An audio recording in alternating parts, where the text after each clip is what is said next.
Ignition sequence on. 6, 5, 4, 3, 2, 1, 0. All engine running. Liftoff. We have liftoff. Today we're joined by the unstoppable Caroline Hirons, who shows us exactly what no-nonsense expertise backed by a devoted community can really look like. She's a founder that comes with authority, integrity, and a cult following like no other. So let's find out why she's a lady who launched. Right, before we get into it, if you like this episode, which I know you get it, please don't forget to like and subscribe and to share it to your group chat. Welcome to Ladies Who Launch. Thank you for having me. I'm so pleased that you're in that chair. Okay, I'm scared. Are you scared? Yeah. This is like reverse roles for us because Yeah. I've been in your chair before You have been in my chair. and now you're in mine. I am in yours. It's very nice. This is a bit posher than my chairs. No, hang on. You're in a great location where you are. No. You are. We You left are. that location anyway. Now we're in a different one, and I don't know if we're doing it anymore, but that's another story. Carry on. Oh, okay. We'll get to that. We'll get to that. I always like to start these interviews in the same way because I really think, and we were just talking about, raising children before this, but I think sometimes the way that we grow up, and I've actually seen a common thread in all of our guests, that the way that we're brought up really kind of plays a part in who we are now, and particularly in business, like those values. It's mad how they kind of find their way into the way that we now lead our lives. Talk to us about young Caroline, Okay. which really excites me. Oh, God. I've got an idea who I think young Caroline could be. I think my mum would have used the word sassy, Right? but also now when I look back at family events and pictures and things, I look quite introverted. I can be very introverted, but That's I'm a mix interesting. of being an introvert who's extremely confident, and that doesn't clash for a lot of people. Yes. So I was the eldest child, eldest grandchild, eldest great-grandchild. First, like, just all the cliches of a type A character was me. Right. We first met this morning, but followed you on social for a long time, and I love how you don't take any shit. And I always gravitate to those people. Honestly, there's something that I'm like, yes, I love it. She's saying what everyone else thinks. Has that always been you? Have you always been like outspoken, being an introvert, but also on the other side, a bit of an extrovert too? What I've always had, which I only realised was part of it when I was diagnosed at 50, was I have the ADD thing of I'm really not comfortable with injustice. Yes. So if I see injustice anywhere, I'm the person, it would be like Emperor's New Clothes. It would be me going, but he's naked. What's wrong with you all? So yeah. And sometimes to a fault, like now, as I'm post-menopausal, I don't really care that much. I'm kind of much more chilled, and I always joke and say it's a miracle I've got a career because I started online as I was going into perimenopause. And we didn't talk about perimenopause. I just thought I was bloated and moody for a long time, which I was. It's so positive, but it's so interesting how that dial has turned now. And there are so many people that speak so openly about it, and there's a lot more education. But like you say, a lot of women just didn't realise. Didn't know what was going on. Why am I eating nothing but ready salted crisps? like literally just, why am I putting on so much weight? Why don't I want to get out of bed? Why do I want to stab my husband? Like, it just was my life for years. That you kind of just sort of And put then up with. a couple of friends said, do you think you're perimenopausal? Because the thing that frustrates me is even with all the information out there and people watching this now, there will be someone who goes, oh God, that's me. People will go, I would say, I think you're perimenopausal, you might want to get your blood, whatever. And they'll go, no, I still get regular periods.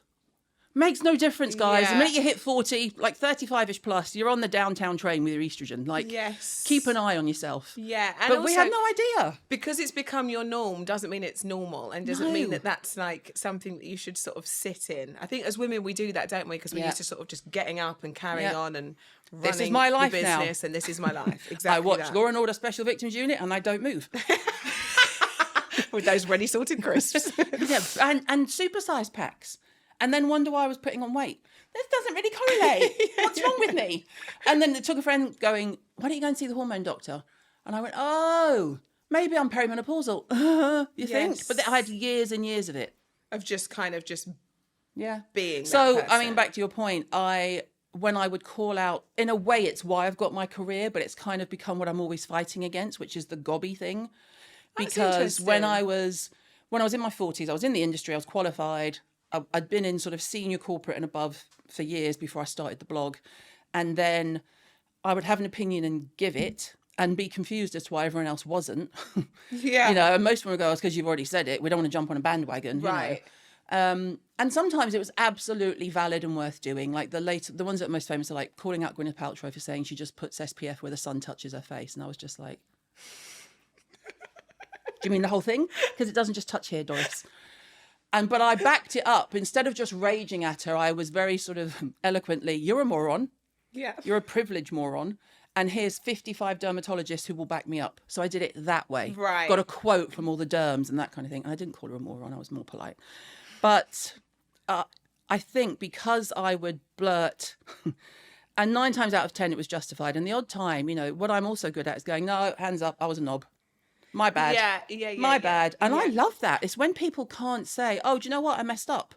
I think, oh, it's so freeing and to apologise and things like that. So now I'm at the other end. I'm just like, you know, having an opinion is what we all have. Why? And women in particular. Yes. Why is it women in particular who aren't encouraged to voice it? Why are we suppressing that? Why are we not vocal about what we truly Literally, think? you know, it's always, oh, she's an angry middle-aged menopausal woman. I have black friends who are just like, well, if I get too cross, they'll call me an angry black woman. And that gives me the rage. Then I'm like, how dare they?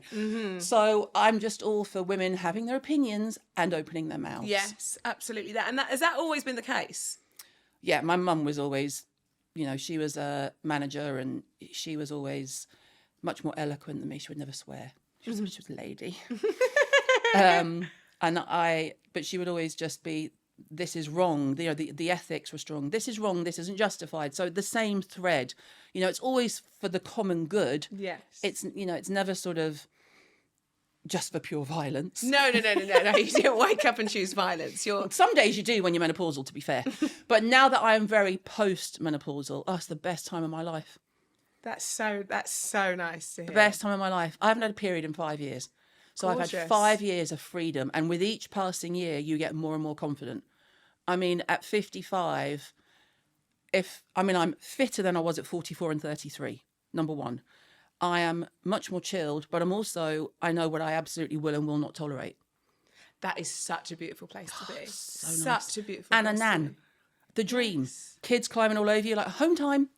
Oh, this is what my mum says. Yeah. My mum is so different to my children than I remember. Like, she was the most loving and she was, you know, she was a brilliant mum, and she's literally, I'm so lucky that we're best friends. But she's so different to my children. Like, I'm like, oh my God, you would never have let me get away with that. I love all the reels and the memes about, I want the woman that's the grandmother to my kids. Please. I want her to raise me again. Yeah. Where was she at? Where was she when she was raising me? She was nowhere to be Yeah, seen. no, my grandchildren very rarely they only get the raised voice if they're in danger. Yes. You know. Oh, yeah. We all do that. When the little one was like picking up rocks and throwing it at a sort of glass window, and he wouldn't put it down because he's 2. He's not getting it. He's feral. Yeah. And I just screamed his name, and he halted and stopped and dropped it and then just carried on. Yeah. But he got I the love tone you. of voice. Yes. He got the, oh shit, that's my nana. She doesn't talk to me like that. So maybe I should stop what I'm doing. Yes. This must mean this is serious. Those kind of early days growing up in that environment, like you say, your mum was very, you know, she was very vocal, and which is back then, that's incredible to see. Like you say, women just didn't use their voice in the way that we all slowly are getting there now. How did your kind of environment shape you, and I suppose your curiosity around skin and people? Where did that kind of come into play? The skin, I don't know. My mum and grandmother were both in the beauty industry, but we never ever discussed me going into the beauty industry. It was just a weird thing. I got a Saturday, Sunday job in Harvey Nichols on the Aveda counter, and Mum said, oh, that'd be nice. But even then it wasn't a career, you know. But the main thing I got from my mum and my dad was the work ethic. Right. You know, the work ethic. My dad missed 2 days of work, and both were times he collapsed and had to call an ambulance. You know, there was no colds, there was no, I don't feel well, there was no food poisoning. They just went to work. Yes. You know, it's that generation. Yes. And my brother's the same, I'm the same. It's borderline psychotic. Yeah, and I can level with you on that, because my mum was the same. It wasn't like I'm pulling a sickie. I didn't have that around me. No. So sometimes I mean, I kind of wish I did a little bit because I don't know that. Like, I will show up with a leg falling off to work. Yeah. I mean, I've not been there yet, but you know, that is that is my approach to working, and I think it is instilled in you, isn't it? Even like if you just sort of soak it up subconsciously, it's there. So let's talk about you kind of getting this Saturday job. You're at the beauty counter. At the time, was that something that you thought, okay, I need, you know, a bit of extra cash. I need my own independence. How did that look? No, we just needed cash. We had 2 kids. The boys were sort of like, I want to say 5 and 3, something like that. And we needed more money, and I could do a weekend job. My husband worked 9 to 5 Monday, sort of stereotypically back in the day. And I got a weekend job, and on day 1, I thought, oh, this is really good. I'm good at this. And on day 2, I was like, I'm never going to work anywhere else again except in beauty. Wow. And what was it about beauty that... Just interaction with the customers, you know, because it was shop floor, obviously, talking to the customers, the feedback you would get, the interaction with everyone else on the shop floor. Like, I made friends during those first years on the Aveda counter that I'm still friends with now in the industry. We all kind of grew up together. Wow. So, and then at one point, all of us became a Space NK manager. We've all been through Space NK. You know, there's just like this following we all did. When I think of skincare, Space NK to me is just like, that is the ultimate dream. They really should just sponsor me and I'll get a tattoo or something, because everywhere I go and every pod I'm on, because I have mentioned them, and then everyone I'm talking to goes, I love Space NK. And I'm like, hashtag not an ad. Yeah, exactly. Hashtag I worked for them 30 years ago. But no, I mean, it's true. And of course, when you work there and you got, I was trained in like 200 brands. Oh, wow. You get training in everything. And how does it, when you say training, how does that actually look? Well, because I was a manager and I was obsessed with it, all the brands, this is back in the day, it's similar now. It's much more formulaic because they're so much bigger. Right. When I started, they only had like 15 stores. Yes. But the teams, the trainers would either visit the stores and you do training on the spot, or they'd have training seminars, or they'd have a training basement, if it were, you know, like in one of their stores that they do still have. And you would just all sign up for the training. You make sure all your team had been. And if it was makeup, you'd send your makeup people. If it was skincare, you'd send your skincare people. Right. But if you were a manager, you generally had to do all of it. So I did all of it. So there's brands now on the market that I think, God, I trained in that 27 years ago. And what is it, like, what was it that you loved so much about that? Was it kind of like having access to all of those different brands? Yeah. Or was it more customer facing? What was it that all was of kind it? All of it. The customer facing, which is also the worst part. You know, anyone in retail or the service industry will tell you that that's the best part of the job and the worst part of the job. Yeah. Because you get, you know, you make friends of customers who then will come and see you and they trust you, and then you get the arseholes, you know, and the thieves, which is always fun, especially when you're from Liverpool. Do you want to put that back?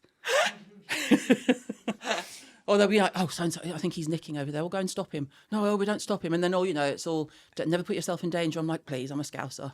Oh, wait. This where it comes back to you with your, I'm going to do what's right here. Yeah, you're not taking that from me. That comes out of my stock count and that'll affect my bonus. Thank you very much. Put that back. Yeah. I mean, do you know what's so funny? That actually, you probably couldn't do that now. No. Well, you'd be encouraged not to put yourself in danger. You still are encouraged not to put yourself in danger. Yeah. But that means people will go in and just clear a shelf into a rubbish bag and walk out. Not on my watch. No. Oh, I love that. Sorry. I love that. People are like, oh, they might have a knife, but they probably won't. They probably He's 12. won't. You know, it's a school kid. I mean, I opened the Liverpool store for Space NK, and it was the first time I'd witnessed the rare beauty effect. Right. So we were there and I was doing my bit, but there was a huge queue outside. It wasn't for me. It was because rare beauty was coming to Liverpool. So all these school kids come in and I'm looking at them going, you do know you're in your school uniform trying to put that up your sleeve. Wow. Okay. Literally. And also, I'm like, girls, nah. I say this to my children because my eldest is obsessed with skincare, obsessed with these stores, with these kind of Space NKs. As far as I'm like, do you understand? Like, I worked to be able to afford something at Space NK. Like, the fact that kids are seeing this as normal. Yeah. Or there's like this kind of entry price level that will be a lip balm that they're like, they want a little bit but of that's that. the key. I mean, if you look at Summer Fridays, like 80% of their business is lip balm. Yeah. I mean, or the lip products, lip oils, lip balms. It's because that's exactly where they can. That's the price point, Straight isn't in. it? That entry level. So you're working in retail, and I suppose one thing we all know about retail is they use this line a lot, don't they? The detail is in retail, and it's true. There's so much that you learn being kind of on that shop floor. What then happens? So you're managing Space NKs.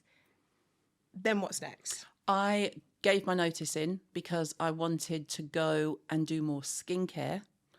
I was training as a facialist, and essentially I was running the Richmond store, and I asked to be moved to Harvey Nichols because it was closer to where I was doing facial training at nights. So, I mean, you know, when I think now, I think, God, there's a reason you do a lot when you're young. I'd be exhausted. We had 2 kids.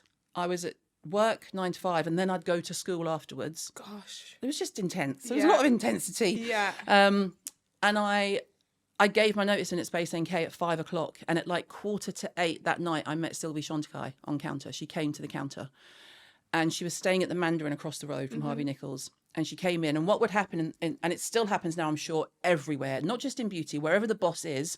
You know, they used to say, make the joke that the Queen thought that the world smelled like paint because 10 feet in front of her, someone was doing this. Yes. Right? You walk into it, everything's sanitised, everything's immaculate. So you complimented the smell when you came in here. I'm like, the candles were lit for you, girl. They were lit for you. It smells fresh. And Sylvie Shantai came in, and because 1, I would have told her anyway, but 2, I'd given my notice in. So I was like, I've got nothing to lose. And she said, how is everything? I said, well, you've got no stock, you've got no testers, you've got a waiting list, what's going on? And she went, oh, I haven't met you before. I was thinking, and I made the joke and said, yeah, they keep me hidden. You know, and I said, you could have such a massive business if you gave us a person like a rep in Harvey Nichols full time. Right. You'd make a killing. Would we make 10,000 a week? Now, this is 30 years ago nearly. And I said, no, you've got what to selling what, air?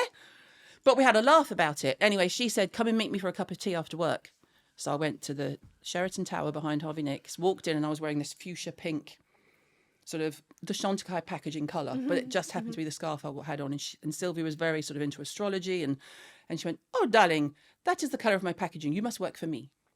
That was her opening line. No. So because I'd given my notice in, I was going to go to Clarins because I wanted to do more skincare. And I said to her, oh, I'll be honest, I like makeup, but I'm not obsessed with it. Skincare is my passion. And she said, I'm in the UK booking training sessions with Space NK because we launch our skincare in 4 months or something like that. And I was like, okay, I'm in. Where do we go? Wow. And so working for Sylvie took me off the shop floor and started my sort of the journey that led to like ultimately the blog, the book, everything. But that is so like, it's a testament to you and your character because you put yourself out. Sylvie didn't just come up to you and say, you see you, I see something in you. You kind of...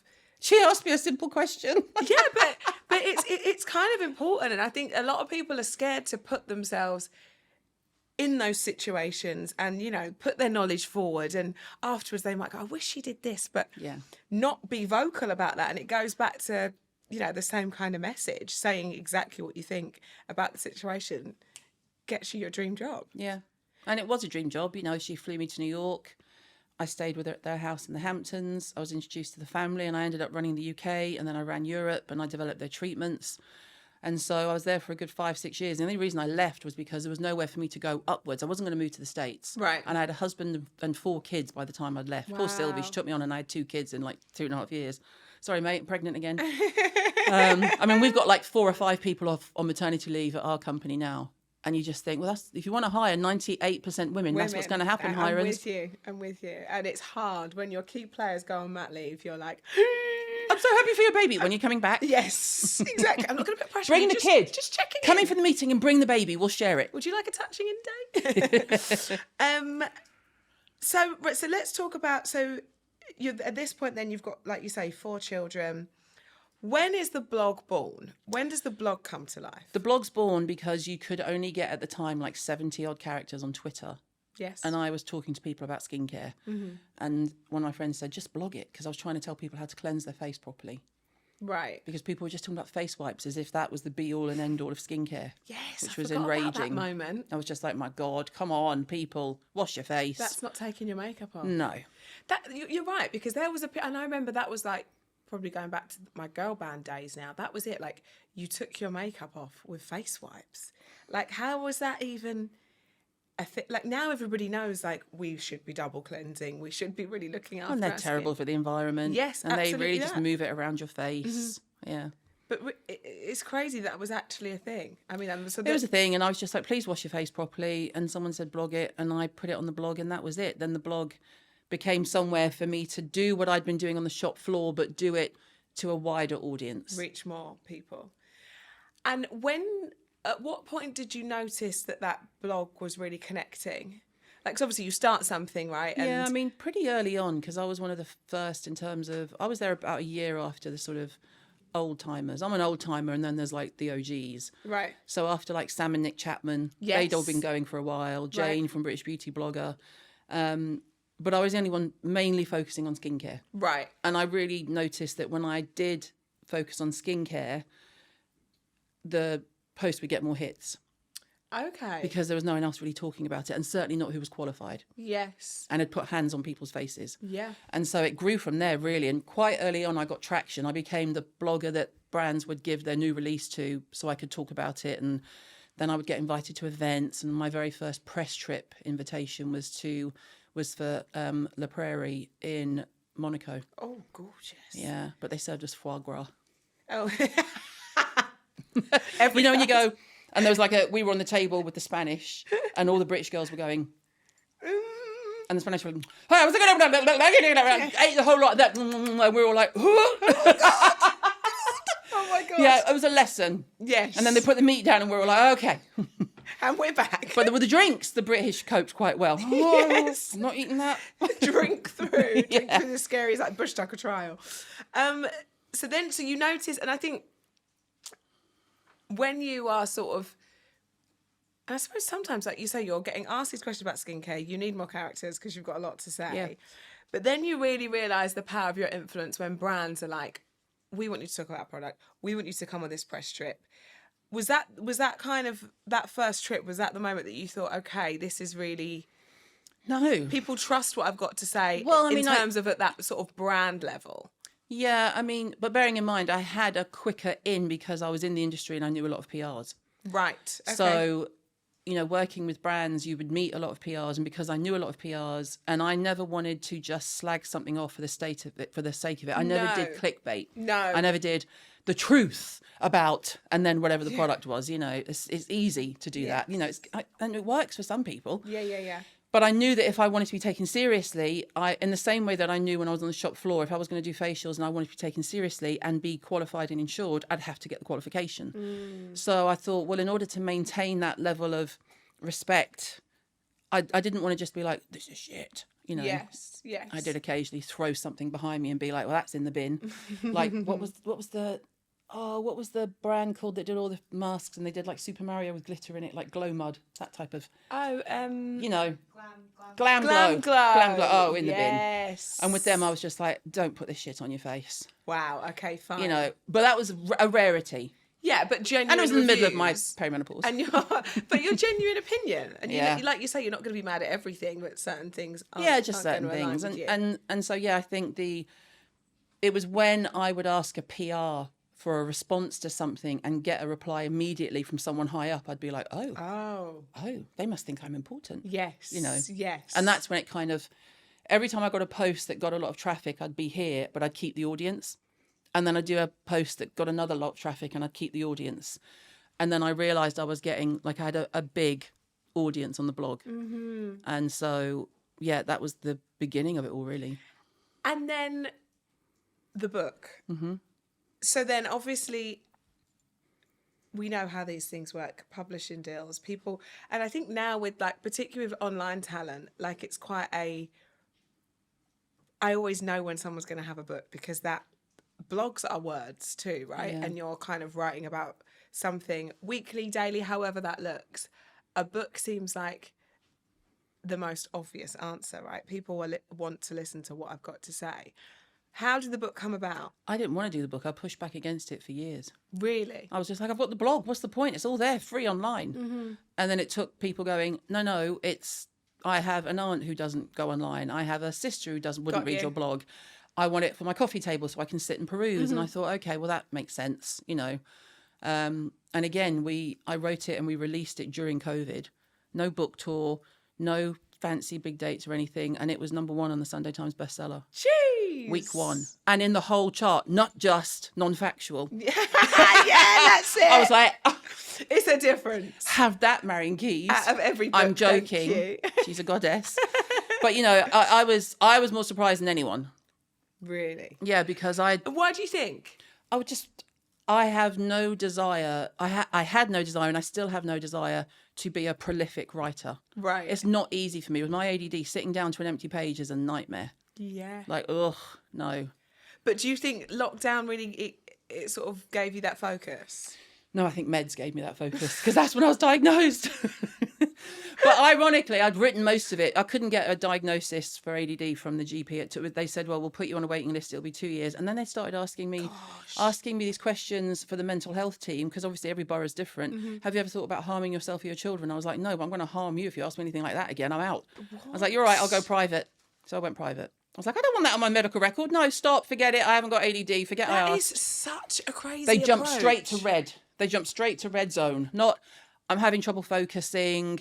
I think it might be this. It affects me in this way. I'm trying to write a book. And I think I've always been like this. I've always been like this. I thought school was the most tedious, boring thing on earth unless I was interested in the subject. Mm-hmm. So I said, it's absolutely not life-threatening. I did that thing where you're almost embarrassed to be at the GP. It's not life-threatening. I probably shouldn't be here. And then they started asking me these questions about harming myself. I was like, no. And this is exactly why I don't want to be here. Yeah, goodbye. Yes. So I went private. Because like you say, in school, if you were writing about something that wasn't your favourite subject, you had no interest, right? Of course, writing about skin is your favourite subject. I loved biology. But it's still, it's a task, right, with ADD to sit and write a book. You just have to be, now I would absolutely call in help. So with my first book, my niece Molly was one of my first members of staff, and I got her to download. I said, Moll, I need somewhere to start. Can you go to the blog? Yeah. The back end, I'll give you the back end. Can you download all my cheat sheets? Because I knew if I started with a skeleton, yes, I could build out. And the cheat sheets to this day are still the most searched for thing on the blog. Wow. Because the cheat sheets are how to cleanse, how to use acid, how to use a retinoid, like everything. And I thought if I start with the cheat sheets and build out from that, then it'll have bones, literally. And she did that for me. And it was like, they wanted 60,000 words, I think, from memory. And that was like 30,000 words. Because I had 10 years of writing. Mm-hmm.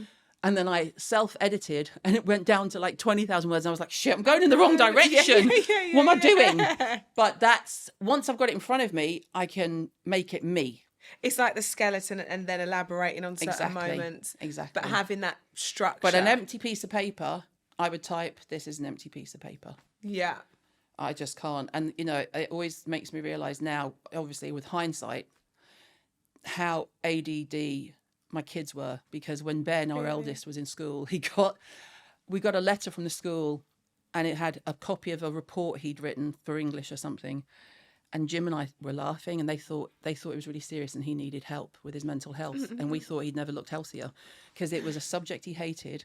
And he had written, because he was like 13, 14, and it was, and how did this part of the book made you feel? And he put, so bored I want to die. And the school were like, we're very concerned about Benjamin. And I was like, mate, he's good. Yeah. If he is telling you, he's got humour. I'm so bored I want to die. Yes. And then kill me now was another answer. And I was just like, and Jim and I always those parents that you think, we've never been the parents where it's you get your education, you take it seriously, you must go to uni. We didn't go to uni. My parents didn't go to uni. We are working class. Mm-hmm, mm-hmm. And so we had 4 kids. One of them went to uni, lasted a week. Wow. It was like, that's not for me, Mum. I was like, why did I even bother? My kids are always going to find their own path because they're me and Jim. And it's mother's instinct. Like, you know that better than anyone. I was like, Ben is, I said, sorry, sir, I very much as I appreciate you looking after my son's mental health, I promise you he's fine. He's merely articulating how bored he is with the class. Yes, he really doesn't care. Maybe it's he really doesn't care about whatever it was. Yes. I'm so bored, I want to die. And Jim and I were like, are we it might terrible? Just be the lesson. We're laughing at this. We're terrible parents. And we were like, no, we're not. It's boring. Maybe the teacher looked at the delivery of that lesson afterwards. But you might want to switch it up. You might want to engage them a little more. He's really quite bored. He's really quite bored. I know, but we're like it now as a family group. If someone just walks away, and even if it's me, if the kids are talking and we zone out, they go, oi, I'm sorry, yes, I am here. I'm listening. Yeah. I didn't zone out at all. I'm not bored. Yeah. Terrible. I'm not bored. I promise I'm in the room. But no one takes it personally because we're all like it. Yes. But I kind of, and I love the honesty with it too. It's, What else is there to be, especially with your kids? Because if anyone's going to call you out on your bullshit, it's your kids. Oh, listen, no one's going to humble you like your own children. Oh, my Like, God. The things my kids say to me, I'm like, do you know that if you said that to me in the street, I'd probably get arrested for throat punching you? And they're like, what? It's just it. Your mum, Especially teenage girls. Oh, don't tell me that. My eldest is almost 12. No, I'll just pray for you. Really? I'm already noticing. She might be the, absolutely fine. Don't listen to me. No, I'm already noticing she's a little more like it with Marv. I feel like he gives her the ick a little bit in certain moments. And I feel like he knows that he does. And it upsets him. Yes, I Jim, can really see even it. now, Jim's Yeah. 61, Ava's 23. She can bring that man to his knees, like, I can see. effortless. But then also if I tell her something, she's like, okay. And I know as soon as she's turned round, She'll go. I would love to have a mirror there to see the like eye roll and the probably what she's called me. I can just feel there's that energy. Well, there will come a point where she will say it to your face. Oh gosh. The eye roll will happen in front of you. Oh no, see that I'm not prepared for. I wasn't prepared for it either. Ratchet Rush will start to come out to play. No one wants the Romford to come out of me. It's still in there somewhere. Oh, you it know. comes out with your Still teenage in girls there. because I found in my experience the boys have no interest in riling their mum. I my mean, boys are chill. They're smart. My daughter took it as a sport. And she was An Olympic. Olympic medal. She's Usain Bolt level. Like, I don't think I've told this story before. I'm going to because she won't care. She's 23 now and she is my woman, right? But By the way, she's gorgeous. She is. She's so she gorgeous. is. Goodness And she's me. smart and she's savvy. She's like me on speed, but at 23. Terrifying. Love it. She sends me videos of her, when you're paragliding off a cliff in Brazil, going, all right, mum? And I'm like, are you on solid earth? Yeah, this was yesterday. I'm like, Jesus Thank goodness for that. Christ. And then nothing's ever been more Ava than her sending the family group videos. They all come pinging through and she's in South Africa. She'll just go, I'm going to Cape Town. I don't need a visa. I'm on board. Oh my gosh. Okay. Oh my gosh. Send us a picture of her climbing tabletop thingy, Bobby, right? And I went, oh, thank God, at least she's wearing like a harness. No, it was a bloody Dior saddlebag vintage. She's carrying a Dior saddlebag vintage. She's like, oh, it wasn't a brand new, mum. I can't afford that. And I went, oh, she's wearing a harness. And Jim was like, okay, she's strapped in. I went, actually, that looks like a Dior saddlebag. That's giving Christ's me sake. Dior. Climbing this, like just holding on to rails that are drilled into the stone. Behind her is death. Oh my god. And I'm just like, Don't. I mean, fearless is great, but there comes a point where you're like, please show it to me when you're landed and preempt it with a picture of you sitting at the airport like, I'm here, I'm alive. Yeah, just after the fact. But she is the only one of my children. I've used the C word on people twice in my life, right? One of them was Jim. Understandable, husband and wife. We've been together nearly 40 years, right? Yeah. And he's used it on me once. You know, Okay. you have those big. Yeah. And then done, forgotten. Ava, I used the C word on her. Oh, she pushed you. Oh, there's pushing and then there's standing in front of you. And that I realised afterwards that when she was 15, I was in the midst of perimenopause. Right, got you. I was so we're like miserable mid, ready, as salted crisp shit. energy. So I'm like ready and she's ready. And she was saying something like, no, I'll just tell Dad. Something like that. Oh, that'll do it. And as I went to say, you know, you kind of go, I sort of semi-stepped to her like, do you know what, yeah? Because I'm a mixture of, when I'm angry, it's a mixture of Scouse and West London. It couldn't be worse. Brilliant. Right? So I go, do you know what, yeah? And as I did it, she stepped to me. She fully stepped to me, Rochelle. Okay. Oh, Ava's brave. 15. She's definitely fearless. So as she went to me, I just happened to be going, and I just grabbed her neck. And I had her around the neck. And I went, Ava, don't fucking... And she went, oh, I'm telling Dad, you strangled me. I went, give me enough fucking time and I will. So she goes, Dad. And I went, oh my God. And I could feel my jaw. And I went, and I screamed, you're such an effing beep, right? Yeah. And I screamed it from my soul. Oh. Right? Jim, my Lord, tell Also, you. could we just pray for Jim at this point? No, well, Jim never interfered. Yeah. Never interfered. He, poor man. So I'm here, Ava's there. He stuck his head around the kitchen door and he went, everything all right? Anyone want a cup of tea? And I just went, and this is how I end the story, because it gives you the perfect Ava. Now, if my mother didn't know that word existed, Yeah, My right. mother's like Joan Collins. Wouldn't have known that Clutching word her existed. pearls. My mother would have fainted. Ava went, "You're so rude." Matched every, and I just went, "Get out!" So anyway, 5 minutes later, she's leaving the house, right? Because one thing we're really good at is we don't do grudges. Yeah, see, that's good. So it's an explosion, and then, And it's done. and this was only in those, we don't even I do love that you. now. Have a great day, honey. Oh, but so Parent Trap, Lindsay Lohan, Jamie Lee Yeah, Curtis. favourite. Make good choices, honey. Right? So she's going out the house. She goes, "Bye, Dad. Love you." And then it goes silent. And he goes, "Love you, Boo." And I'm like, "You brown-nosing snake." Right? Yeah. So I went, "Bye, Boo." So nickname. "Bye, Boo. Love you." She went, "Ugh." And I went, "Make good choices, honey." And she's like, "Bye, Mum. Love you." And then slammed the door. Done. Finished. Done. There you go. What's for But dinner? that girl matched my energy. You're so rude. They always say that, listen. She didn't crumble. She didn't cry. She didn't go, "I can't believe you called me that." She knew she was. Yeah. She owned it. She owned it. She went, "Yeah, I am. And I'm your daughter." And I'm sassy. But listen, they say that they come back to get you, don't they? I wouldn't have her any other The way. sass that you kind of put out there as a kid, they do say It was they the come best back thing to ever you in for my form of mum, your own because to child. my mum, Ava, my kids were angels. Yeah. It was only me and Jim that got the grief. Everyone would meet them, like the guys in the corner shop. They'd walk to school. "Mr. Patel, your Perfect. children are so lovely. They're so polite." And we'd be like, You're like, what? Yeah. "What are you, what's with me?" But I wouldn't have her any other way, because that girl knows her value. Oh, and that is all, like, that is what you hope when raising daughters. Like, if I could, like, if I could do anything for them, Yeah. that's up there for me, is that they know She their once worth said and to they a know their bloke- value. She once said to a boy at the time, she's 23, so it couldn't only have been within the last 5 years, She once said to him, and I thought, "Oh my God, where did she even get this?" She went, "What about this makes you think I'd settle?" Love it. I love her. And I was just like, Yes, obsessed. just Yeah, but that's you. obsessed. That's what you've, like, that's how you've raised It wasn't her. though. When we first met, I was like, "Oh my God, I can't believe he fancies me." I was 19, Jim was 25. He was in a band. He had long curly hair like Michael Hutchinson in Excess. I was obsessed with him.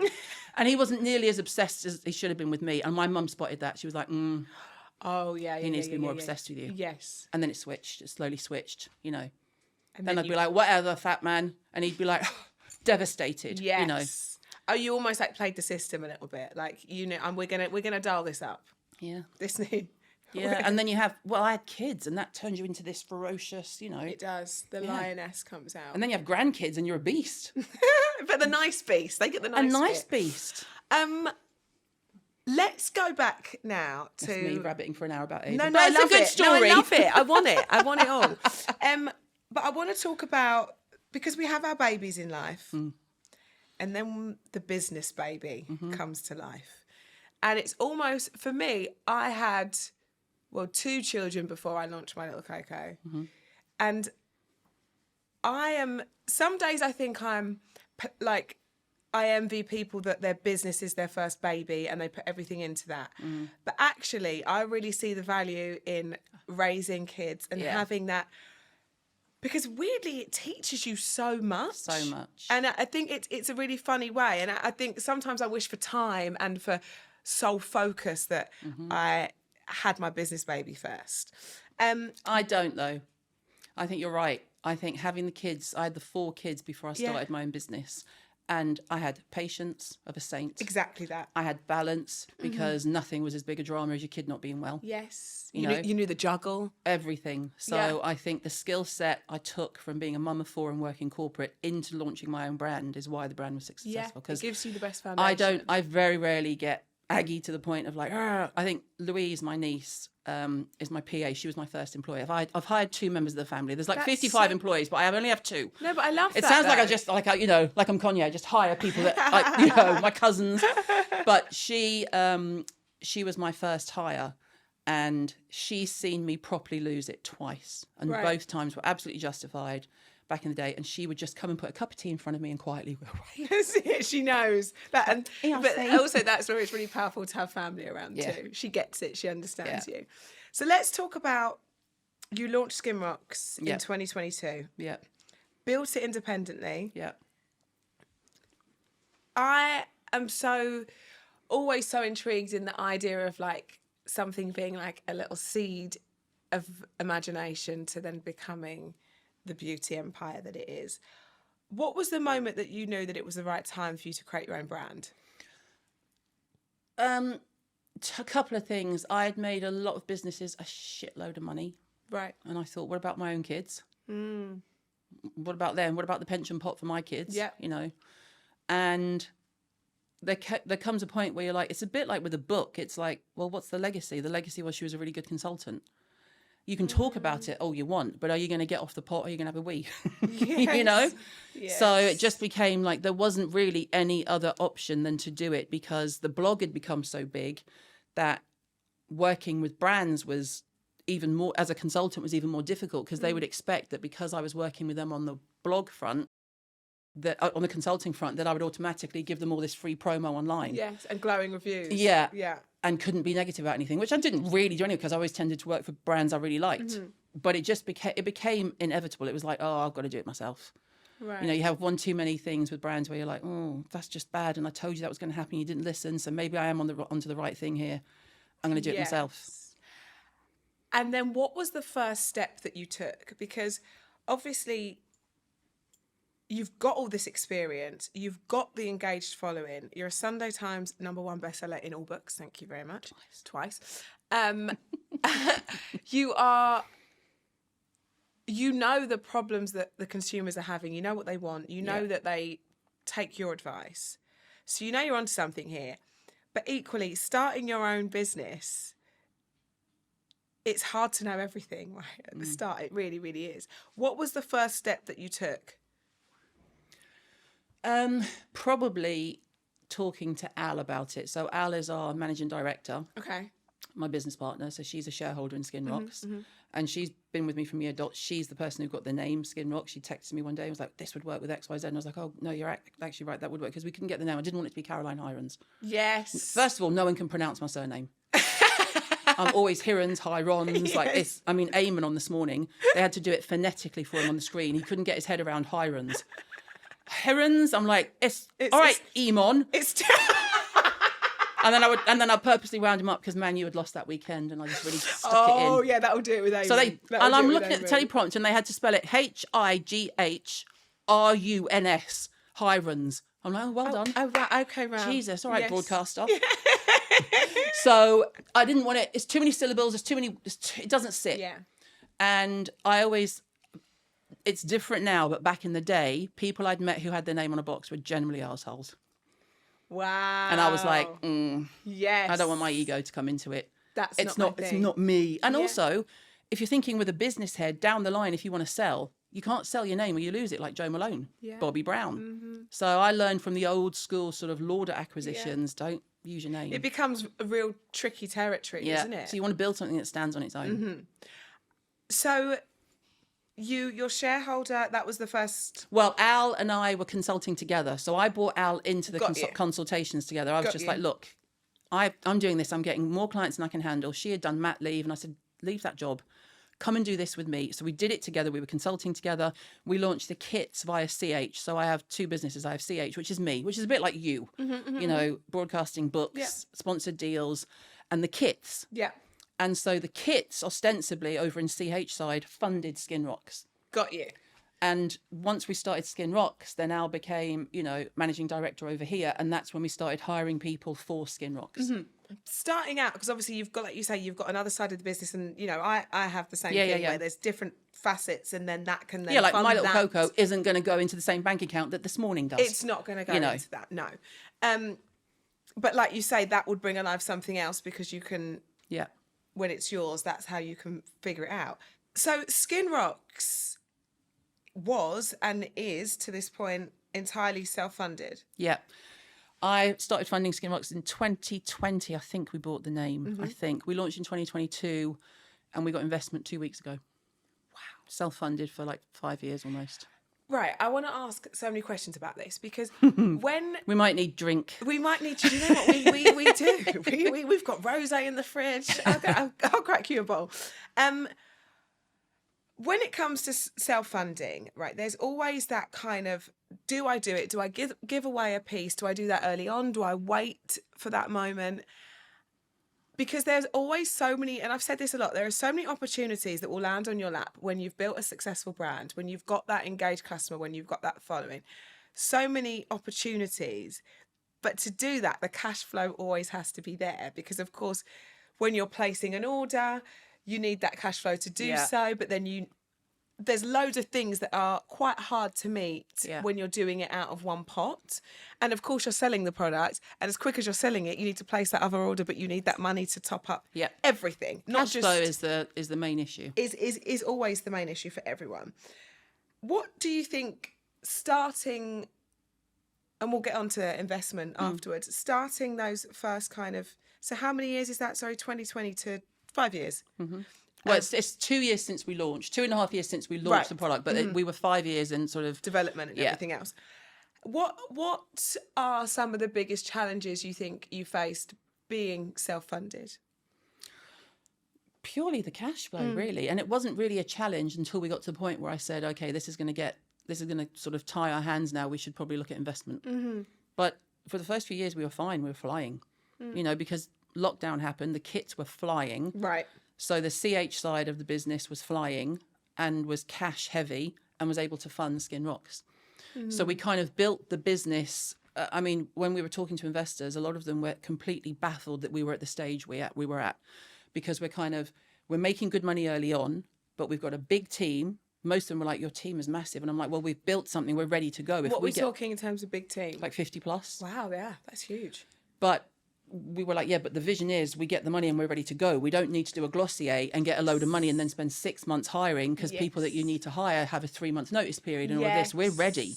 We're ready to attack. That's such an interesting approach. And was that conscious? No, we were just like, do we need this? Oh, we'll put another job role out, So it's one of those where the bonus side of having ADD is being a risk taker. The negative is not always looking at the risks. Right.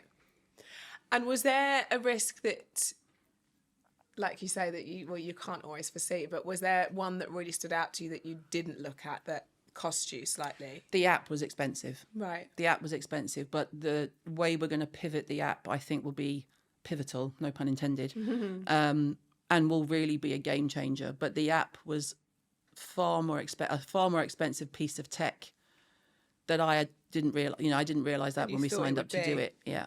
Because it's a great app. It's not just we haven't just thrown something together, which is like a website and an app. Yeah, and you almost can't. It's almost like one of those things that, of course, the way that we consume apps, if something isn't like at a certain standard, you can see that. There's kind of no escaping that, is there? And it was also expensive because I didn't want to flood it with ads. I could have put every paid job I did, I could have just pushed them all to the app, but I didn't want it to do that. So building that to a certain point was probably the most expense, that if I'd done a long-term P&L on it, I would have gone, I don't know if we should do this. Yes. But now that it's here, I'm grateful, and it will be brilliant. Yes. With a few tweaks, but apps are expensive. Of course. And I had Michelle Kennedy on the podcast, who founded Peanut, and she was actually saying that her advice actually to listeners was, if you're going to think of starting an app or like be in that tech space, there are so many ways of testing out the app.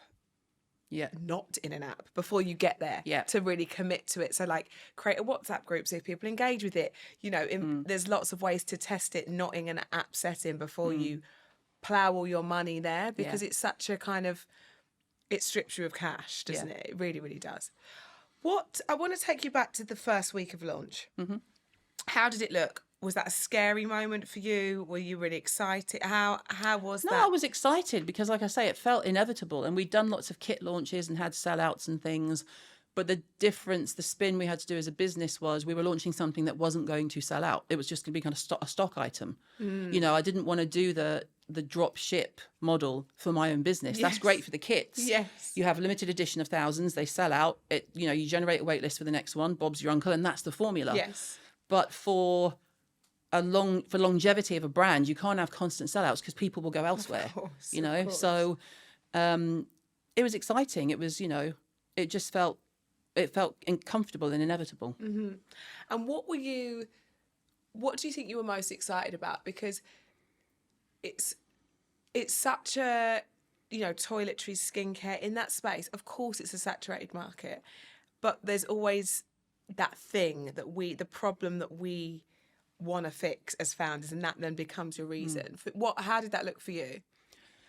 I think because I knew the formula so well, because I'd consulted for so many different brands, I learned a lot sort of starting with Shantai again, because they were in Space NK. I had a long-term relationship with Space NK when I was consulting, I knew I wanted to be in Space NK and Liberty, and that's still where we are to this day.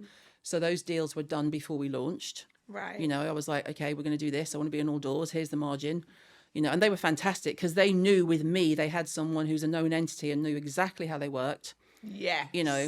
And what would be expected. And so it was, I would say it was easy, but only because I'd done the legwork for the previous 25 years. Yes. It was like, okay, we've done not A and this B. overnight success. No, we've done A and B, and now we do C. When we launched, it was really nice actually, because I think it was Business of Fashion called me something like arguably the most important woman in British beauty. This was a couple of years ago. Thank you very much. But Millie Kendall from the British Beauty Council gave a quote that said, Caroline is the latest in a long line of not overnight successes from the UK. And then she sort of mentioned Sam McKnight, Charlotte Tilbury, Lisa Eldridge. We've been doing our craft for years. And I was like, you can mention me in the sort of same sentence as those three. I'll take that. Yes, thank you. But and that's what it felt like. It felt like, well, we did A and B, and now we're going to do C. Yes, exactly. It wasn't hard. It's a progression. It wasn't hard. It was what I knew. Yes. And how about in terms of the kind of, because what you do is, like you say, consult well, and skin and like treatment led and customer facing. How about the actual like bones of the business and the like logistics and everything else in between? How involved were you in that at the start, and how everything how does it look all now? of it? Me and Al still do everything. Wow. So we have a senior leadership team. Yes. And I don't interview everyone. I'll only see people if they're going to report directly to me or Al. Right. But I mean, we are the business. We're still there. We do a 10-15 stand up every day with the team, so everyone knows where we're at, what we're doing for the day, and all of it. We do everything. And you just start. You just have to start somewhere. Yeah. You just start. And then when you need someone for a job, you hire someone for that job. And luckily, I knew a lot of people in the industry, and I did a lot of poaching. Greg, who's our sales and relationship manager, works predominantly across Space NK and Liberty. I just texted him and said, right, I'm ready to give you notice in. And he was like, okay, lady. Which when you know Greg, you would know as, okay, lady. But when you, it's a credit to you and the relationships you've formed. Like you say, none of this happens by an accident. Yeah. No, it's years and years of building relationships. And sort of really. And treating people well. Yes. There we go. Let's talk about now. So we all know Skin Rocks to be the success it is. What made you look at finding investment now? Money. Mm-hmm. And money because of where you want to go. Yeah, money because if you want to expand, we could have, if we had made cuts, or if we'd made cuts, or if I'd done more kits or sold the app or things like that, we probably could have kept going, but we wouldn't have done the brand justice. It came to the point where you want to spend, we hardly spent any money last year on out-of-home marketing. Right. Hardly any money with people like Space NK and Liberty, because they go over this great opportunity for Windows, blah, blah, blah, and I'd be like, I haven't got the cash, sorry, give it to Thatcher.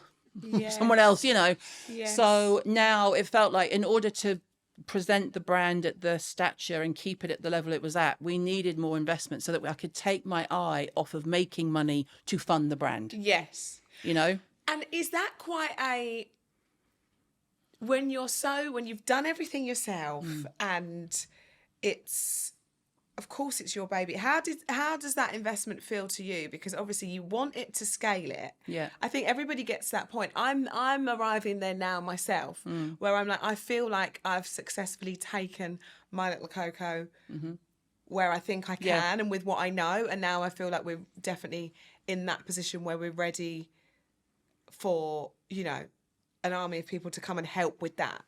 How does that change your involvement? How does that look to you? It just means that I can focus on being me, product development, launching pro. So we're going into clinics and, Which salons. Is so exciting. So that's massive. That'll become my main focus. It means I can focus on that instead of watching both bank accounts to the nth detail, making sure there's enough here for this and taking it from here and putting it in there, because that just got very tiresome and boring. And it's not the most productive use of your time and your skill set. I cannot tell you. We've had 20 months around the investment raise, and it's been 20 months of me and Al both trying to keep our eyes on too many balls. It's so draining and stressful. And when you're in that space, it's hard to then be creative. Almost impossible. Yeah. So our NPD won't be as active probably next year as it could be, because I didn't want to keep making product not knowing if I'm going to be able to fund getting it out there. Because I'm not at the point where, usually if you're doing an MOQ in beauty and you're a smaller brand, you would do an MOQ of like 2,000. Yeah. That's not going to service an order. No. That's not going to service a retail order. So we're talking big quantities.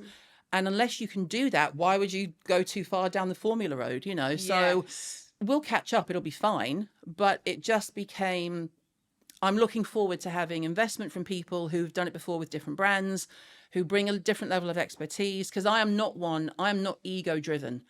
I am not someone who's in the room like, what I have to say is the only voice that matters. I want other people to tell me, we hire people who are better at things than ourselves. That's the whole point. And if you don't do that, don't go into business, because you're going to be surrounded by Gen Z people who say yes to everything. And everyone in our business says no to me on a daily basis. That is so important. We make jokes about it. I'll be like, what about something? And they'll go, that's a shit idea. And I'm like, okay. But it's humbling. Yeah. But it's, and ultimately, obviously, if I go, well, we're going to do the shit idea, we will do it. yes. But your team are everything, and you want the support and the kind of energy of your team behind it. We spend most of our time going, what do you think we should do? 2X, Y, Z. But because we've hired you for your expertise, it's not, if I knew everything, I'd be a one-man band. Yes. Yeah. You're and I think so people right. who think they know everything are arseholes. Fair. No, it's generally, if you've got a high staff turnover, right? My theory is if you've got a high staff turnover and if you think about your day and you're being honest, people are afraid to talk to you or say no to you, you are the arsehole. Yes. Yeah, you're right. There's your clickbait. Oh, there you go. Thank you. That's going to make the trailer. You're welcome. Thank you very much. If you are not surrounded by people who are comfortable going, I don't think that's a good idea, get out. Everybody's disagree with you. You are your so own true. Barrier. But I think that in life, right? I think that with friends, I think, you go shopping with a girlfriend and you're trying on a dress and someone's like, oh, it looks lovely. I'm like, well, no, it doesn't look shit on me. No. It was lovely on the model, but it's not. Yeah. You need that in life, I think, to continue to grow and to be the best version of yourself. Exactly. Because one thing you've done, considering you're only taking on funding at this point, is you've scaled really quite rapidly. Yeah. But what I think you've done so well is your community and your customer still feels like they're chatting to the Caroline that they've always known and loved. Well, they are. It's only me on my social. No, but I think it's really important, because I think as brands get bigger, it's easy for a founder to feel like they're kind of a little bit more distant, because as we touched on before, there's so much more work and there's a lot of other different layers. How do you, and I suppose social media is a great tool for this, but how do you stay connected to your audience whilst leading a fast growing brand? Instagram. All day, every day. Mm-hmm. If phone screens had a worn out bit like they used to on a remote control, the button would be like Instagram, WhatsApp, and email logo on it. would just be wiped out. But Instagram DM, Instagram lives, and it's interesting because a lot of the following I've got now came from going live at 5 o'clock every night during lockdown. That's what really grew my following. It just went from popular to ridiculous. I mean, at one point with one of our kits, we went on sale and people crashed the website. We weren't expecting it. And I had 10,000 people on a live on Instagram. Gosh. This is like 5 years ago. Yeah. And to this day, the only people I've seen with higher people on a live is Oprah and Adele. I'm like, woohoo, we did that. We'll take that, girl. We'll absolutely but take that. that was the heyday of the kits, and they would sell out in 2 hours. And, and everyone wanted skincare because we were all on Zoom looking at our faces going, God, put the filter on. Yeah. And because they really convert, those watches will really convert into sales for you. Yeah. So, it's Instagram for me is pivotal. And I think the reason I kind of stayed where I am with the following is because I didn't divert to TikTok. It's Ava's audience. Yeah. Ava's massive on TikTok. Do you know what? I love that you're saying this, because I think there feels like I'm with you where TikTok isn't for me. And I've tried it, and I'll basically just put this, because everybody says I need to have one. I'll put the same video that I've probably shared as a reel. Yeah. But I'll put that on TikTok. It just doesn't, I don't know what I'm doing on it. I'm not comfortable in it. I leave it to the pros. If I'm not great at it, I'm not doing it. Yeah, and Instagram I can do. You know, I was great on Twitter until I came off it because of Elon Musk being a complete turd.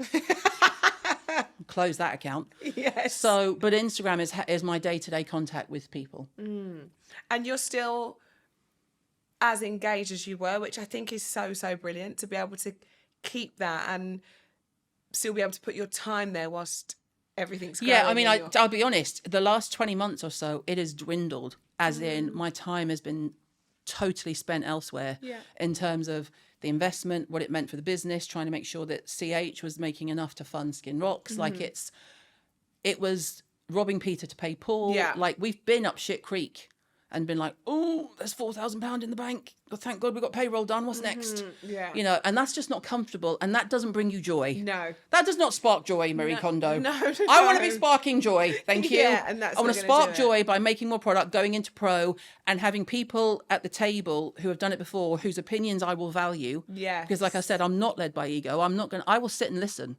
And like, don't get me wrong, I will go. I mean, during the investment process, I was asked so many fucking numbnuts questions because I don't have a penis that I was ready to kill. I was ready to pack it all in. I was like, you fuck were? this. Oh my God. I was like, fuck it. I'll do 10 kits a year and we'll just make it work. But you're like, that's not sustainable. Be reasonable, you know. But I've had questions like, I said to someone once, would you ask me that if I had a penis? Love this. At the table. I'm like, you're in a building that's got my name on the door. You're in my office with my people and you're talking to me like I'm a child. Honestly, the amount of times that Al and I, because you know if you know someone really well. Yes. Like at this point, I think Al and I know more about us almost as much as our husbands do. So we could never sit where we could see each other's eyes. It'd have to be next to each other because I'd be like that and go. And so we just knew. And she knew if I said a certain thing that she would just go, you're all going to die. And if she went, because Al has the thing, she goes, oh. And she kind of sits up and goes, and I would go, you're all going to die. Yes. One of us would always take it. But we'd both come out of meetings and go, fucking assholes. It's just... God, it's so hot. And it is not a surprise to me that less than 2% of funding goes to women. Because I think most women go, fuck you. Excuse my French. Yeah. But how dare you? When And they you're probably just sitting think through it's that, not worth it. I'd I'll rather go not. back to doing what I was doing. I'll stay small. Well, I want to touch upon this because I love this so much. I mean, the name says it all, right? Skin Rocks is 90% female. I think it's more than that. We're going to take that. We've got senior leadership team's got one man, Pete, FD. But again, Pete was someone I texted. I've known him for years. He used to work at Space NK. That's how long I've known him. I texted him, I was like, Pete, we need an FD. Can you do like part-time, da-da-da? And he was like, yeah, I'm coming. And then he sent us his picture. So you have to put the PDF together to give to people who want the investment, right? Yes. And we're all in colour and girls and we're all like, yeah. And Pete's in black and white. So it's like woman, black and white man, woman. And it's Poppy, actually, it's like I he's went, died. if It's a not memorial. if that is not the epitome of our building, it was my proudest moment. And we didn't ask, we just said, Pete, can you send us a headshot? He sends us a black and white one. And we're all like, full glam, like, Love yeah. it. But it Living was your really best interesting because life. I saw I can't remember what it was on. I saw, it would have been some kind of like a Scott Galloway pod or something, but they were talking about the difference between male and female entrepreneurs. Men build, so you think Musk, Bezos, Bill Gates, they build in a triangle. They're at the top, everyone else is underneath. Women build in a rectangle. And we did not know that. We had done that until I heard that and I went, Al, you've got to listen to this and look at our presentation. The presentation is me, Al and Gemma, our CCO. 3 of us at the top. You're so right. And you know, there are just so many, there are so many points of difference. But I also think, it goes back to you were saying before that actually the way women speak about ourselves too around business. I was chatting to Emma Greed about this. And we were saying, I'm obsessed with her, by the way. She's amazing. I'm obsessed with her. She's a queen. She's annoyingly brilliant and I'm obsessed with her. She's the best. And the worst thing she probably did was show sign of being a friend of mine because now we WhatsApp and I'm just like every time like, oh my God, she's just got Do you do that when I message you too, yeah? Yeah, I do. She's got... Oh my God, Caroline or Emma, who do I reply to first? No, listen, you're both here. But do you know what she said to me? And this was actually, I don't think this conversation was on the podcast. She said this at dinner. And she said, the way that women talk and the way that we play is so different to the way that men do, in terms of, with something come up about the baby brand, and she was like, you know, tooting my horn and was like, she's number one in boots, don't listen to her, she's fucking out selling Johnson. Yeah. So she's talking on my behalf. And I'm like, oh yeah. Because someone that at this, she does these incredible dinners, they're called a seat at the table. Yeah. And they're like different women from different places, and you know, everybody gets up at some point and says what they do. And predominantly women of colour, which is so fucking important. It's amazing. And I was talking about my business, and she was like, right, listen, if you was a guy, you'd say, I'm the number one selling baby brand in boots. Like I've got a baby toiletry company. We do X, we do Y. We've been out 5 years. This is what we've achieved. But you're like, oh, I've got this like little thing, and it's like a baby toiletry company. And it's so interesting that with the same fact, it would be the same fact. Men make it sound like they've landed on the moon. We play small, and men make it sound like we land on the moon. And that's why we more needed investment, of that. because I didn't want to play small. And I know, watching other brands, knowing who's number one in Space NK, for example, is always on my head. Knowing who's number one in Liberty, I'm always like, right. And you can always, like, in Liberty, it's always going to be either Jones Road, Trini, or Diptyque. Okay. Right? Diptyque it's their flagship. It's huge. It's tourism central. Trini and Jones Road have hundreds of SKUs. Yeah. And it's their flagship. Yes, got you. We've got like 19, 20 SKUs. We're never going to be at that level. Yes. But if we're on the same level as a Bardor or a Sisley, happy days for me. I'm done, right? Okay. So when we launched the eye cream, everyone had just launched their eye cream too. And we were number one in Space NK, number one eye cream. And I was just like, that's giving chills. And I said it, that stand up, I was like, guys, we're number one. Because what's great is when the retailers get behind you, they're like, you're number one, you're beating so and so and so and so. And I'm like, because it's funny what it does to you. And I'm like, I didn't realise I was competitive. And of course, things do change. Like it's not constantly it's not there. linear. No. But take the moment and run with it. Absolutely, yes. Yes, we will. Do you think having, you know, like you say, over 90%, being over 90% female led, was that team structure and that setup, was that an intentional decision from day one, or was that simply you hiring the best people? Hiring the best people, but women are more attracted to work for me. Men are threatened. With the first person we ever had to let go from the business was a bloke for insubordination because he could not handle being told what to do by a woman. And we were like, fuck off. No way. Fuck off. Really? You're in the wrong building, mate. And in what way? Oh, back chat, talking over them in meetings, and you're just like, oh, out, goodbye. And to like your team, not just you, like no, to their immediate managers and just across the board, and then making the odd joke about a woman, and you're like, goodbye. Oh, okay, yeah. That's so I think you have to be a certain type of comfortable man to work in our business, and a lot of the men we do have are gay. And I'm in the beauty industry. It's gays, lesbians, and women. Yeah, I'm with you. This is it's a lesbian laughing at the back there. There's a gay silent laughing over there. Yeah. Do you know what? I think it's kind of, it goes back to ego. It goes back to ego and leaving it at the door, doesn't it? And some people just can't do that. And I think if you're creating that team and that environment that we all leave ours at the door and we're in, and yes, we all have our roles, but we all pick up a little bit of everything because we play as a team and the team is everything. Yeah. I think it instantly you're nothing without apart. The team. You know, we take the piss out of the team. They take the living piss out of me and Al. I mean, to the point where you're like, you're actually being rude now. Where's HR? This is just rude. I frequently go, can I have HR? Bloody hell. But you have to but it's all done with a healthy respect. You know, we won't, I can take a lot of shit for me. I've been online a long time, like you. It's water off a duck's back, you know, not to your level. I don't mean that. I mean the shit you must have had over the years, just by simply the fact that you didn't marry some boring bloke that no one knew. Your families, and you know, like you and Marv are. Time. Yeah, you and Marv are famous, right? I'm not. I'm famous in my industry. Right. Very, very different. Got you. Very different. You're a different level, right? So I wasn't comparing in that way, but you have to have that. You have to surround yourself with people who don't mind saying, you're being a dick. Yes. Because I can take a lot of shit, but if someone comes for my team, that's when I lose my shit. Yeah. That's when I really am like, don't you dare speak to my team like that. And it goes back to that, like, that motherly instinct. And we spoke about, you know, having children before, but the way that I protect my gang is how I would protect my kids. And not like, you know, not kind of... No, not in a motherly way. Patronising way, but in that, like, the lioness mode that you go into, and that sort of that passion that you feel. Because we back our people, and to celebrate sort of the investment announcement that we made yesterday, we've given everyone Friday off because the weather changes Saturday. Yes, it does. And we don't want them all sort of, and I'm not going to be funny, if you're working from home on a Friday and it's 29 degrees. We know what the drill is. I'd rather just say, take fucking day off, guys. Yes. Don't even pretend you're at your desk. I know you're in the park having a beer, so you should be. It's Well, their okay. faces, when we announced in stand-up, we were like, as a thank you, and it was Al's idea. She's one who goes like, we should give everyone Friday off. And I'm the one who goes, why? But then I'll say, it'll be me that goes, let's do so-and-so, let's get cake. And she'll go, oh. Yes. So, but the balance is You there. need that from The each ultimate other. goal is you want a happy team, right? It's like having a 100%. happy, I remember Seal saying about his, Heidi Klum when they were together. Clearly, the advice he didn't take her, but it was like happy wife, happy life, Yeah.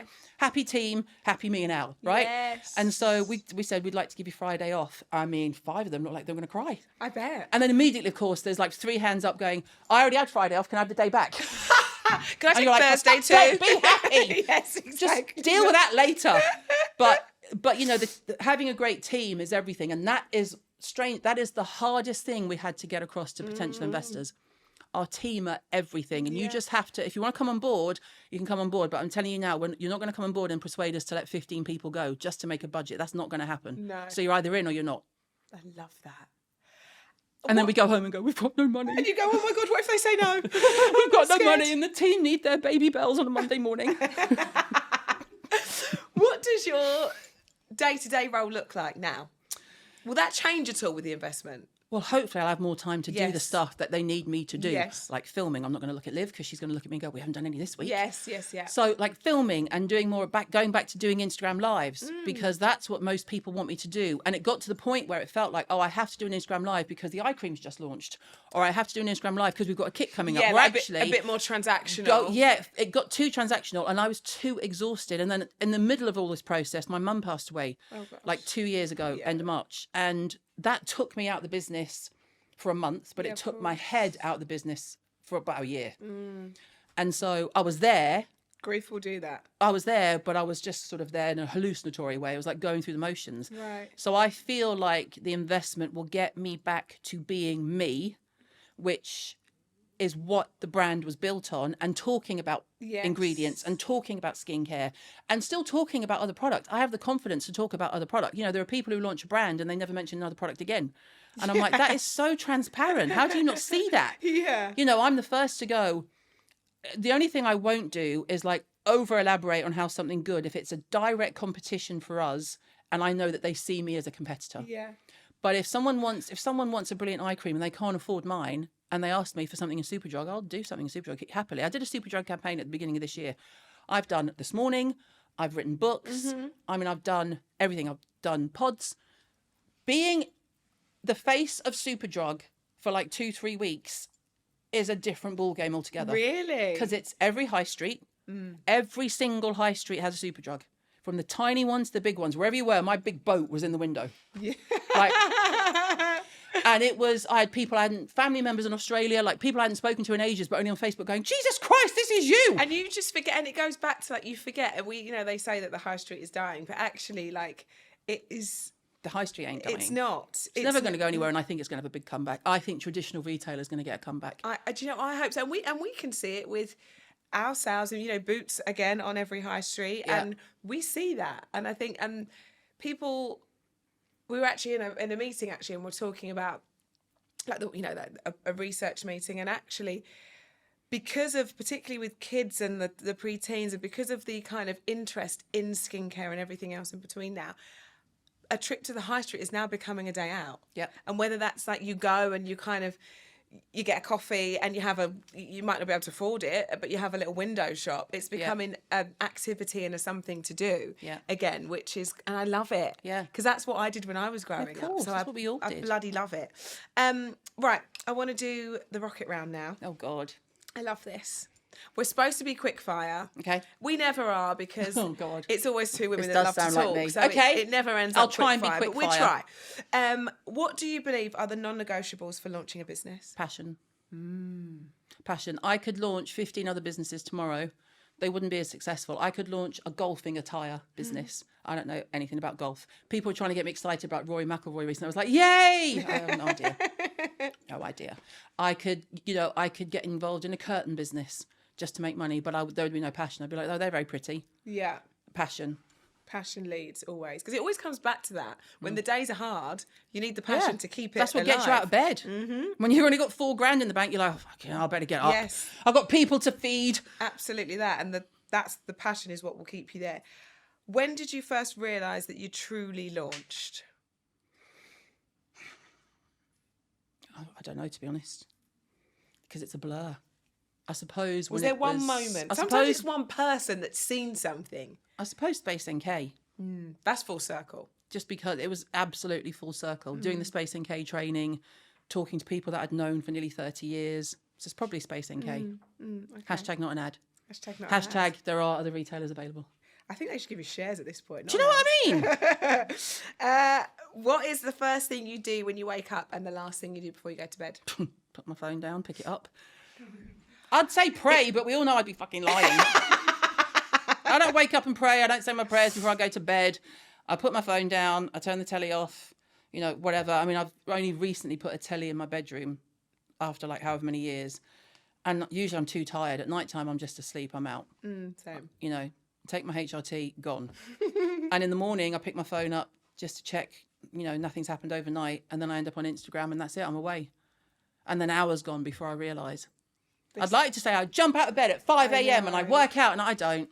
I did do for a while, but I burnt myself out. Right. And so... And it's so annoying with this phone thing, because I go through real phases, and I do wake up early, but I still have that lost time on the phone, and it actually... Sometimes I hate the fact that it is the last thing I do and the first thing. Like, I do that before I turn around and kiss my husband. Like, that's bad. That is bad, really. Well, at least you're still in the same room. Jim and I sleep in separate rooms now because he's a snorer.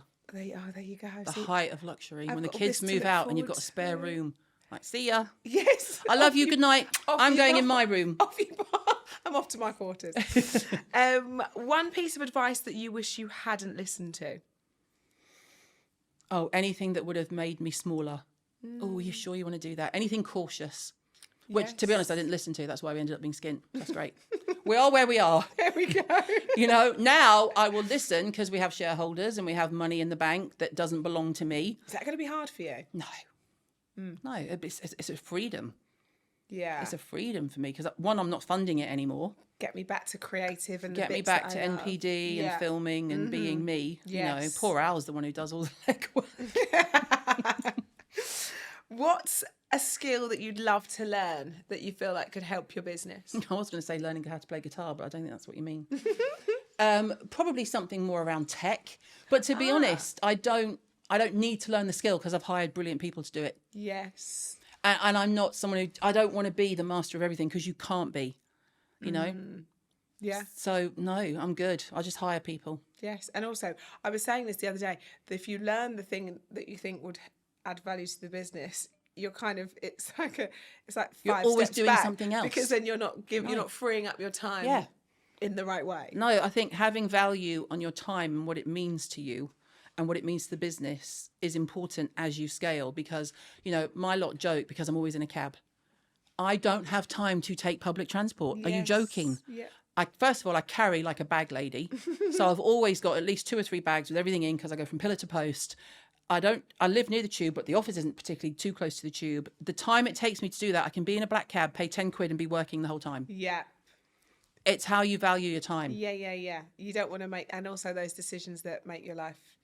Whatever makes my life easier. Sometimes it's just not making those decisions. Get in the cab, I can work in the back. And I will do that for the team. I'm the first to say, get a cab, expensive. Sit in the back of the cab and work. Don't be schlepping your way to the tube and da-da-da. Like, not every day, door to door for everyone. That's expensive for 55 people.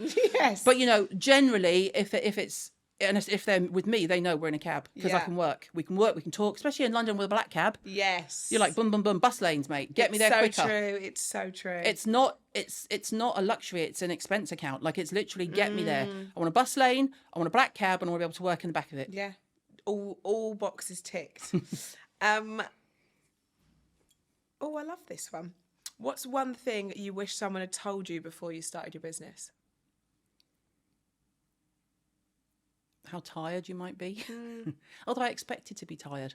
There wasn't really a lot of surprises because I'd done so much consulting beforehand. I knew the pitfalls. I knew where people were drained. Yes. You know, I knew what to avoid for the most part. So there wasn't really a lot of big surprises. The main surprises were how much of a dickhead other people can be in business. Oh. When you're dealing with third party and you're like, Yeah. wow, you're actually a dick. Yes. And now I've got to pretend to be civil to you in an email. Where really at the bottom you want to put in white font, you're a wanker. Yeah. I hope this finds you unwell. I hope this finds you before I do.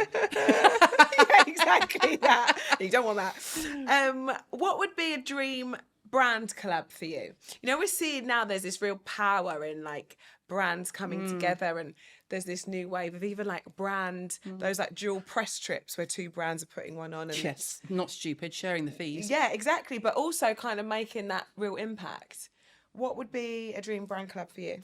Something like a Good American where you can... Oh, yeah. I have to say, something that they do brilliantly, Good American and Skims, the people they manage, and obviously they've got budget. Yeah. We all understand that. But whoever is, and Rare Beauty, Skims Yes. and Good American, I will never turn off notifications for. Oh, that's interesting. I have text, I have email and pop-up because their campaigns are around the best in the biz. Dolly Parton. Oh my gosh, it's just genius. Come on. Isn't it? It's And then when just Skims genius. did the two prostitutes from White Lotus 2. Yes. Like Incredible. that. The footballers. And Jesus the Christ. Way and Usher, he was Super Bowl, he was everywhere, he was back. And then he was... And I know they've got the budget, Yeah. but they've got the budget because they've got the sales. Yes. So it's chicken and egg. You know, there are dream people that I would pay to be like an influencer type person who's actually a celebrity, not an influencer per se. But because I think it's more about people than key brands. Yeah. But anything that Emma Greed has put her hand to, like, who's going to say no to that? I know. Yeah, she's... the kind of... It's the pace and the... And her husband, to be yeah. fair. I mean, Jens. Jens is incredible. Jens is... I still listen to a podcast he did ages ago on repeat because it's so crystal clear, like talking about how they had Skims, but it was going to be kimono and everyone was rightfully outraged and they said it was a real learning for us. We listened to the community and just humble, but severely intelligent. Yes. Severely intelligent. Yeah. I love that. I don't read books like fiction. Everyone's like, oh, I read such a good book. And in my head, I'm always going, where'd you get the time? Yeah. I'm always reading and taking in, but it's always business or pods or business magazines or always. Yeah, I'm with you. I mean, when you think about the Skims and Nike thing that we've not yet seen, but we The know Skims that that's flagship in New coming, York. it's just chef's kiss, isn't it? The whole thing. If you could choose one female figure as a mentor, past or present, who would that be? Well, I mean, you should, I suppose, in our industry, say people like Estee Lauder and stuff. But actually, I think they were quite closed-minded in terms of That's interesting. There wasn't a lot of outreach and support and things like that. So I don't know, someone who's done lots of good things in business, someone like an Emma or someone like, I'm trying to think, who do I listen to a lot? Scott Galloway. Okay. Professor Scott Galloway. Yeah. He's an economist who has a podcast and he should run for office in America. I mean, he's not female, but... Oh, sorry, female. Shit. I'll be honest, though. I'll be honest. I don't mind it. I'll be honest. I'm here for it. They're few and far between. And that's not to put shade on the fellow women in my industry, but when I find when I'm following a lot of content, and I would say if you are a woman looking for investment, follow male leaders who've done it. I love the best bit of advice I got in the whole process was from two middle-aged white men who were in finance and sat on a lot of boards, and they said, you have got to be as mean to them as they're going to be to you or they won't respect you. And it was when I started being like, oh, would you say that to me if I had a dick? That they were all like, oh, and sitting up and taking notice. Because you can say it with a smile, I'm still a girl, I'll give you a cup of tea, have your brew, but you're being a knob. Yes. You know, and a lot of the time, I'm not sure we're even there yet with female leaders because it's hard because you're still in this thing of, oh, she's quite, you know, you're either a bitch, a woman's a bitch, a man is confident. Yeah, I know. It's chicken egg. We say it all the time. And do you know what? One thing that I love about this podcast and one thing that we always want to get across is that we need men. We're not anti-men. No, not at all. We need them. And I think that's one thing Emma touched on well, is that actually that if you don't recognise, if you're a female and you walk into that boardroom and you don't recognise yourself in there, guess what? Great news. You're need in you. There. They need you. They need you because you're not already sat at the table. Thinking about it, probably someone like Vasiliki, who's just left as head of Unilever Prestige, because she sort of built a lot of businesses. You know, they took investment in people like Thatcher, Kate Somerville, Wren, And so probably someone like a Vasiliki who's done it from that level, from an investment side. Yes. I don't need anyone from the brand side. The brand side, I'm good. I've done that for other people. Yeah. So that's fine. It's more okay, let me look at it from your eyes. Yes, which is always helpful to do. Each episode, I asked our guests to leave one piece of advice for ladies looking to launch. So someone looking to build, something similar to what you have. If they're listening to this today and they're like, right, this is it, I'm going to start today. What would one piece of advice be to them? Just one. I mean, go for it. Give a few. I mean, pay your VAT. Register for VAT and pay your VAT. Don't spend your VAT, number one. Oh, good. Register for it early on, because I don't know if they still do, but until you get to a certain threshold, you can claim 20% back, but you only give 10% to the government. They do it to incentivise new business. So that's a moneymaker straight from the off. Don't lead with your ego. No one gives a shit about your problems. No one gives a shit about your problems. Everyone has the same shit going on at home. Lead with what's best for the business, not what's best for your name, because I promise you no one cares. At the end of the day, no one cares. It's so true. I don't expect my team to care about the business as much as Al and I do. We're just lucky that a lot of them do. And if you think they're going to, you're deluded. Be passionate and hire people who are better at you. Don't be so insecure that you're worried about hiring someone brilliant. Hire brilliant women in particular. Hire them, and hire mums. Hire mums who are coming back to business, because no one works harder in a business than someone who's got kids. I couldn't agree more. I love it that you're saying that, because it's so true. People think that you go to some sort of place to die after that happens, but actually... No one works harder. They will get that job done. And if they call you and say, my kid's got chickenpox, I can't come in, fair play. Obviously, the kid's not well, but that work will still be done. They'll do it when the kid's asleep. Yes, you're so true. It's so true. And then lastly, I am very nosy. So we talk about launching, but I also like to talk about lunch, because something that I like. Ladies who launch, ladies who lunch. I ask every guest how you spend your lunch hour. What are you ordering? Who takes a lunch hour? Love this answer, because most of us say the same thing. But if you was in your ideal scenario, and you're like, right, okay, everyone needs to eat now, and we're going to order in, or we're going to make something. What are you having for lunch? Where are you? What are you doing? If we do that on like launch day or big things like that, everything will get. Lulu will bring in a whole spread. We'll order in a whole spread. I like a really good sandwich. You can't go wrong. What's in it? Anything. I'm just a sandwich bitch. Like, it'd probably be, if I was on like a desert island dish and it was like your last meal, I'd be like a really good sandwich or a baguette. Like heaven. Right. Just heaven. Dream filling. Come on. I'm not joking. Anything. Okay. Like, my current obsession is chicken salad baguette from Pret. Okay. And they messed with it a couple of weeks ago and changed how they did it, and I was raging. Oh, don't do that. No, they messed with it. I'm like, why the fuck is it in slices? It's supposed to be bits. Pret do a good baguette. I like that. Like, it's like they call it a posh ploughman's, but it's like a cheese and pickle with a load of And LA Bakery, which is in like Notting Hill and High Street Ken, do a turkey club, which is top tier. Okay. Top tier with a fried egg on top. Like, come on. Okay. So yeah, just lunch, and it's usually at my desk. Or I'd go out and sit with the team on the shop floor, as it were. Yes. So Al and I share a small office because we couldn't get anything done. Because when you're on the shop floor and there's 20 people on your floor and they see you, the running saying I have is they go, oh, well, I've got you. Can I just on the way to the loo? Yeah. Can I just borrow you for a second? No. And now then I started going, you haven't got me, I need a wee. Or I'd shut them and go, can I have a poo first? And then they go, oh, and I'm like, now you don't want me, do you? Or your lunch. So, but I'd rather eat with everyone else. And then they just bombard me while I'm eating a baguette. Yesterday I was doing content while I was chewing on a ham and cheese baguette like this. That's great. People take lunches and we encourage them to. I'm not that kind of a boss. But I do occasionally go, where the fuck is everyone? Because they all go together. We're near Holland Park. So on a good day, they're all gone.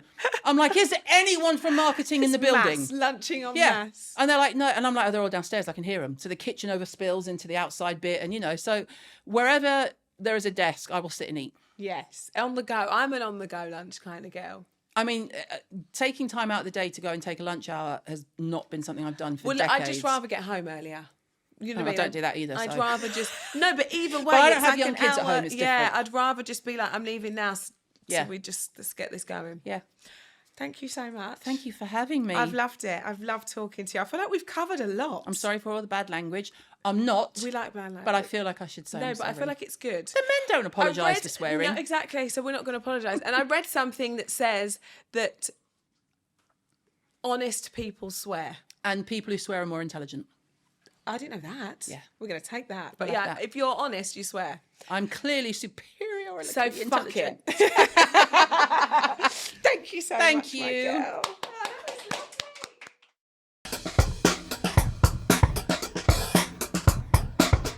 Don't forget to follow us on Apple and Spotify or wherever you get your podcasts to make sure you don't miss out, because next time we're going to be joined by another incredible lady who launched. If, like me, you're a watcher, then follow us on YouTube, and please don't forget to like and subscribe.